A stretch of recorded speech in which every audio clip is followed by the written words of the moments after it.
some plans for the night, and then you stop and say, alright, love is kinda crazy with a spooky little boy like you. Spooky.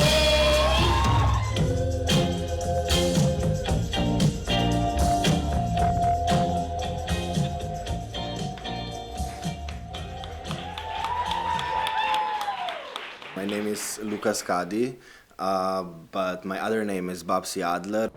It would be nice if people get to know me a little bit, like just me personally. I want to come off like interesting because I think I'm an interesting person. I want to come off as inspiring if somebody watches it and, I don't know, they're interested in drag or just LGBT and feel inspired. That would be great because I come from a small town and everything, so I think that a lot of people could see themselves in me. And also showing that I'm fearless and also normal in many ways, like everybody else. Speaking of drag. Speaking of drag, No, do Mom. you do drag? No. Oh, me neither. Babsi, how did your drag character develop? Babsi was the one of the characters, or like real life people actually, in Children from Bahnhofshof, which is really weird, like a book about confessional of a junkie, and I'm like, oh yeah, it's so relatable. me at 13. Oh yeah, what a lovely life.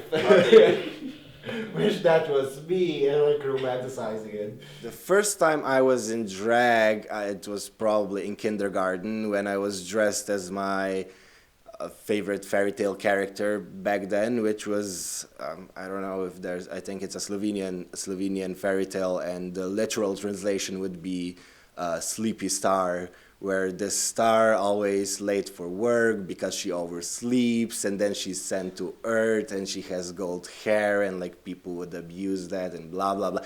It's a weird story thinking of it, but she was just my favorite character, and I just wanted to be her for Pust or the Carnival in Slovenia, and yeah, so that's my beginning. And my mother dressed me, so it's her fault. What's like your favorite character from Drag Race? From Drag Race, Yeah. I like Sharon Needles a lot because of her that I got interested in drag in the first place. But I like them all, but like the most prominent ones, of course, like I like Trixie, I like Katya. They're like really, I watch most of them probably, because on practice you want to get it perfect, but like on stage you just get lost in it, and like people don't even know you just do it and the character is gonna be fine, even if it's a little bit improv. Oh, double toil and trouble. Fire burning cauldron.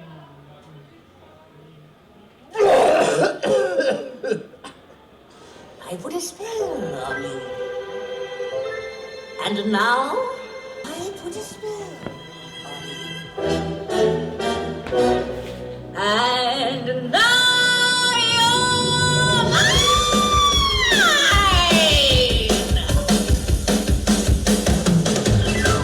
Hello, Sarah! My name's Winifred. What's yours? I put a spell on you. I put a spell on you. I say enter pie, out and baby, up and die. What is gender anyway, right? And like everybody expresses it in their own way, and drag is just taking those stereotypes and like femininity and masculinity and playing that up, like in combining it in different ways. So yes, it used to be mainly men impersonating women, like a traditional femininity, but today drag can just be anything, honestly, because everybody's doing drag anyway in their everyday life.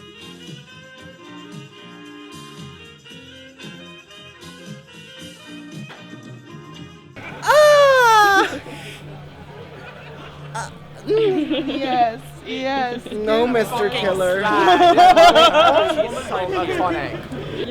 She's a woman. She has big breasts. She smokes a lot. And she always looks stunning, even when she's sweating like a pig in church. Not anymore. It's October, mama. Not anymore. She looks stunning, anyways. That's all. That's all. I'll leave it here. And she's a very talented performer. Continue. The Slovenian drag scene is very unique. It's small, but it's growing. We really want to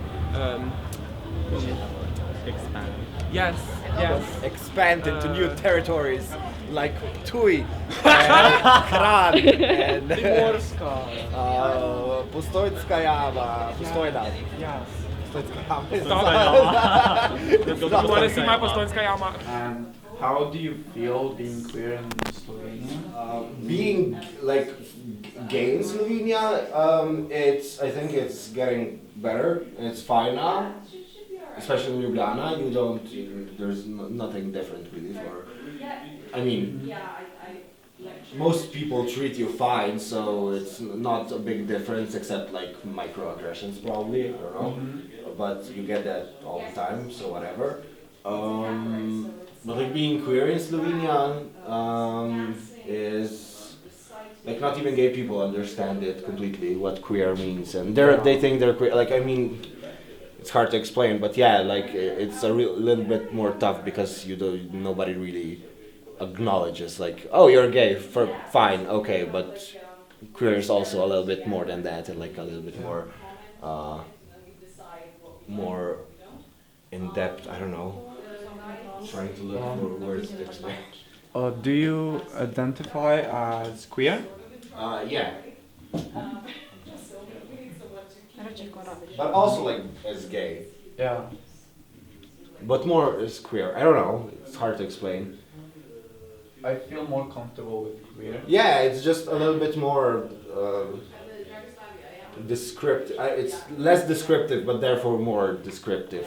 Because it tells more, but it doesn't expose. Exactly. I still downplay my achievements. Like I have to really sit myself down, because I'm, in theory, a perfectionist, but I'm also a lazy person. So those two don't really go together, and that's also why I'm really hard on myself, even though there's certain periods of my life when I'm just working and I'm working on drag and I have motivation, but I usually don't give myself credit for that. But in the past it was even worse. It was just, I just felt like a loser. When do you feel most like an outsider? Not anymore. I don't feel like an outsider. I mean, I am an outsider, but like I feel comfort in that. I didn't really have anybody to talk to. Even the people I had were not really getting, like, it's not like you get me, like we have things in common, like not just the TV shows we watch or like, oh, we're going out drinking Friday night, but like we actually have things to talk about, right? Yeah. And like you get what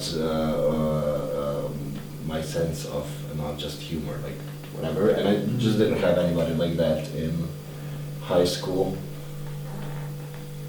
I can really relate to that, and I'm very glad that I have you in my life, because I don't really see someone who I can like really who really can understand me and I can understand in a way that we can, I think, understand each other. Yeah. Baby.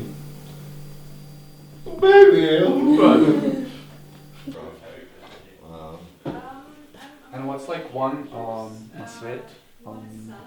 advice you would give to like baby Babsi? And just get ready better so you're not gonna be as anxious. Or I don't know, just relax and do whatever, do your own thing. You don't have to be sharing needles. So. Honestly, that's like the same thing I would say to baby Clement. Yeah, of course. And also just have fun. Yeah, just have fun. If you're having fun, people are gonna have fun. Oh, I'm in the toilet. Oh, do me in the toilet. Yeah, welcome to therapy. Bomo dali na Tinder? Yes. It's like a sauna in here. all these hot men. Yeah, it's completely Barbie. It's just, everything is just smushed. I love that. Good time. My pussy was showing. Oh, but, girl, you are fun. Compact, never. Why behind the scenes is more fun than... Oh yeah, this is after the show. It's like the most fun because you go. Like, you know,